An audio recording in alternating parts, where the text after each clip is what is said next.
From the Pardoner's Tale. These three young roysters, of whom I tell, long before prime had rung from any bell, were seated in a tavern at their drinking, and as they sat they heard a bell go clinking. Before a corpse being carried to his grave, one of these roysters, when he heard it, gave an order to his boy, go out and try to learn whose corpse is being carried by. Get me his name and get it right. Take heed. Sir, said the boy, there isn't any need. I learned before you came here, but by 2 hours. He was, it happens, an old friend of yours. And all at once, there on his bench upright, as he was sitting drunk, was killed last night. A sly thief, death men call him, who deprives all people in his country of their lives, came in with his spear and smiting his heart in two, went on his business with no more ado. 1,000 have been slaughtered by his hand during this plague. And sir, before you stand within his presence, it should be necessary, it seems to me, to know your adversary, be evermore prepared to meet his foe. My mother taught me thus. That's all I know. Now by St. Mary, said the innkeeper, this child speaks truth. Man, woman, laborer, servant, and child the thief has slain this year. In a big village a mile or more from here, I think it is his place of habitation. It would be wise to make some preparation before he brought a man into disgrace. The royster said, so that's the case. Is it so dangerous with this thief to meet? I'll look for him by every path and street. I vow it. Hear me, fellows of mine. We are all one, we three. Let each of us hold his hand to the other, and each of us become his fellow's brother. We'll slay this death, who slaughters and betrays. He shall be slain, whose hand so many slays. Yes, before tonight. The three together set about to plight their oaths to live and die each for the other, just as though each had been to each born brother. And in their drunken frenzy up they get, and toward the village off at once they set, which the innkeeper had spoken of before, and many were the ghastly oaths they swore. They went Christ's precious body, limb from limb. Death shall be dead if they lay hands on him. When they had hardly gone the first half mile, just as they were about to cross the stile, an old man, poor and humble, met them there. The old man greeted them with a meek air, and said, God bless you, lords, and be your guide. What's this? The proudest of the three replied. Old beggar, I hope you meet with evil grace. Why are you all wrapped up except your face? And what are you doing alive so many a year? The old man of these words began to peer into this gambler's face, because I can, though I should walk to India, find no man, he said, in a village or any town, who for my age is willing to lay down his youth, so I must keep my old age still as long a time as it may be God's will, nor will death take life from me, alas. Thus like a restless prisoner I pass, and on the ground, which is my mother's gate, I walk it with my staff, both early and late. I knock and say, Dear mother, let me in. See how I vanish, flesh and blood and skin. Alas, when shall my bones be laid to rest? I would exchange it with you, my closed chest. Mother, that in my chamber long has been for an old haircloth rag to wrap me in, and yet she still refuses me that grace, all white therefore, and withered in my face. But sirs, do you do yourselves no courtesy to speak to an old man so churlishly, unless he had wronged you either in word or deed, as you yourselves in holy right may read, before an aged man whose head is hoar,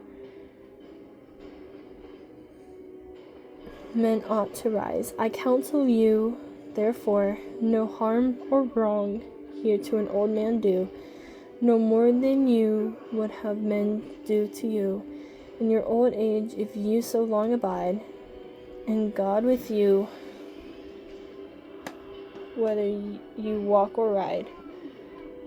I must go yonder, where I have to go. No, you old beggar, by St. John, not so, said another of these gamblers. As for me, by God, you won't get off so easily. You spoke just now of a false traitor, Death, who is this land robs of your friends of breath. Tell where he is, since you must be his spy, or you will suffer it, so say I. You're leagued with him, false thief, a joint set to slay us young folk. That's clear to my mind. If you are so impatient, sirs, to find death, he replied, turn up this crooked way, for in that grove I left him, truth to say, beneath a tree, and there he will abide. No boasts of yours will make him run and hide. You seek that oak tree, just there you will find this death in God, who brought again mankind, save and amend you.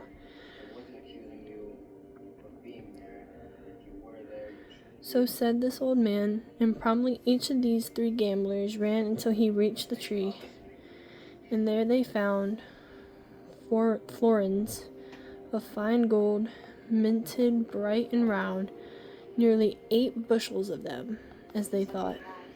And after death no longer than they sought, each of them was so ravished at the sight, so fair the florins glittered and so bright, that down they sat beside the precious hoard. And worst of them, he uttered the first word. Brothers, he told them, listen to what I say. My head is sharp, for all I joke and play. Fortune has given us this pile of treasure to set us up in lives of ease and pleasure. Lightly it comes, lightly we'll make it go. Who was to know we'd ever tumble on such luck today? If we could only carry this gold away, home to my house or either one of yours, for well you know that all this gold is ours. We touch the summit of felicity. Be still by daylight, that can hardly be. People will call us thieves, too bold for stealth, and they would have us hanged for our own wealth. It must be done by night. That's our best plan, as prudently and slyly as we can. Hence my proposal is that we should all draw lots, and let's see where the lot will fall.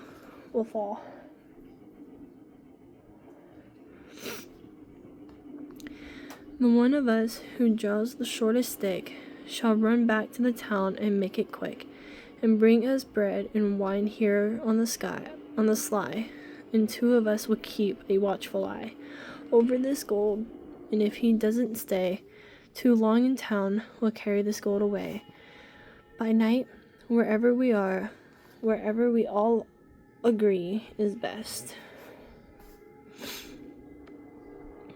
One of them held the cut out in his fist and had them draw to see where it would fall. And the cut fell to the youngest of them all. At once he set off on his way to town. But the same moment after he had gone, the one who urged this plan said to the other, "You know that by sworn oath you are my brother. I'll tell you something you can profit by. Our friend has gone, that's clear to an eye, and here is gold abundant as can be. And that we propose to share alike, we 3. But if I worked it out as I could do, so that it could be shared between us 2, wouldn't that be a friendly one?" The other answered, "How that can be done, I don't quite see. He knows we have the gold. What shall we do, or what shall he be told? Shall it be secret, safe inside your head?" Then in short order, the first scoundrel said, "I'll tell how much we can bring this end about." Granted, the other told him, "Never doubt. I won't betray you, that you can believe." "Now," said the first, "we're 2, as you perceive, and 2 of us must have more strength than 1. When he sits down, get up as if in fun, and wrestle with him. While you play this game, I'll run him through the ribs. You do the same, using your dagger there. Then we'll be free to split this gold just between you and me, and all that we desire we can fulfill. We both can roll the dice whenever we will." Thus in agreement, these 2 scoundrels fell. To slay the third, as you have heard me tell, the youngest, who had started off to town, within his heart kept rolling up and down the beauty of these florins, new and bright. He thought, "Were there some way I might have all this treasure to myself alone? There isn't a man who dwells beneath God's throne could live life as mercy as mine should be."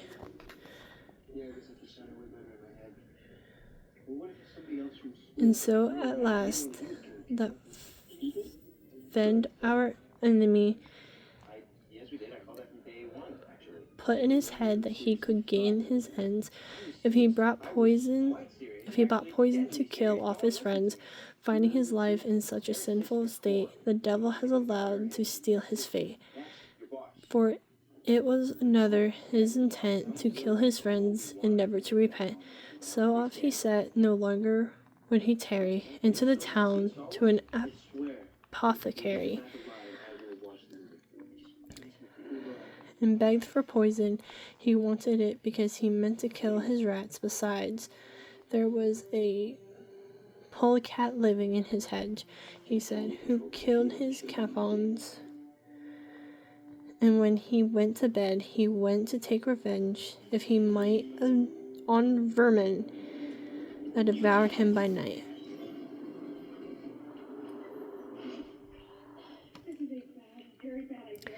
The apothecary answered, "You shall have a drug that as I hope the Lord will save my soul, no living thing in all creation, eating or drinking of this preparation, a dose no bigger than a grain of wheat, but promptly will his death stroke he shall meet. Die that he will, and in a briefer while than you can walk the distance of a mile. This poison is so strong and virulent." Taking the poison off, the scoundrel went, holding it in a box, and next he ran to a near street, borrowed from a man 3 generous flagons. He emptied out his jug in 2 of them, and kept the other jug for his own drink. He let no poison lurk in that. And so all night he met to work, carrying off the gold. Such was his plan. And when he filled them, this accursed man retraced his path, so following his design, back to his friends with his 3 jugs of wine. But why dilate upon it any more? For just as they had planned his death before, just so they killed him with no delay. When it was finished, one spoke up to say, "Now let's sit down and drink, and we can bury his body later on. First we'll be merry." And as he said the words, he took a jug that, as it happened, held the poisonous drug, and drank, and gave his friend a drink as well, and promptly they both died. But truth to tell, in all that Avicenna ever wrote, he never described in chapter, rule, or note more marvelous signs of poisoning, I suppose, than these 2 rogues presented at the close. Thus they both perished for their homicide, and thus the treacherous prisoner also died. This is a short story from The Pardoner's Tale.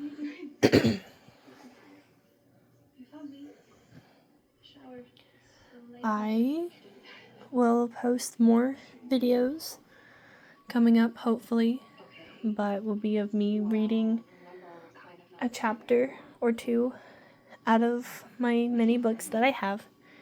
Let me know what you think. I know for sure I have stumbled over many words. It's kind of nerve-wracking knowing I've never done this before.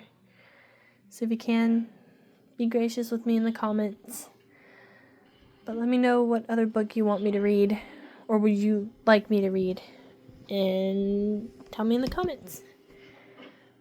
Thank you, and it will help if you like and subscribe.